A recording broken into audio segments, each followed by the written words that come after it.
So welcome back to my channel, and I've been enjoying these kinds of videos lately. So for today's video, I'm going to be making coffee jelly. All of the ingredients will be on the description box down below, so just check it out if you want to try it, and let's proceed to the video. So first we're gonna need clear gulaman, and on the back part it has instructions which I'm gonna be following as well. We're also gonna need 1 can of condensed milk, 1 box of all-purpose cream, coffee, sugar, and water.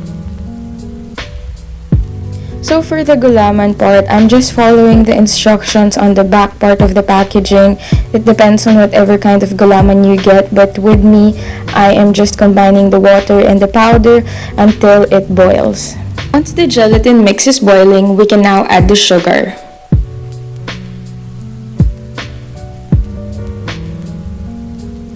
Take out the gelatin mix from the heat and then add coffee. After the coffee jelly mix has cooled down, we may now transfer it to our designated mold. So with the 1 packet of gelatin, I was able to make 2 medium trays of coffee jelly.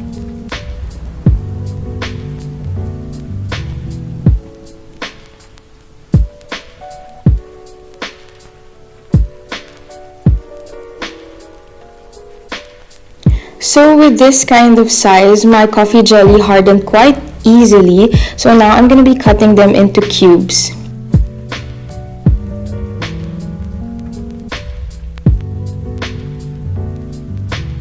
Now I'm going to be transferring them into 1 big bowl so I can mix it with the cream.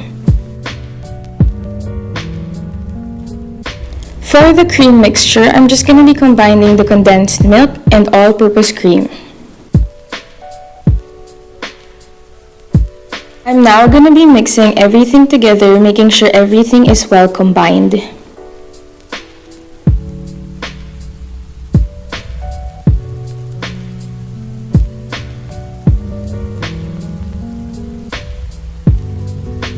Now we are done. That is our coffee jelly. We can now transfer it into a cup or container and share it to our friends and family.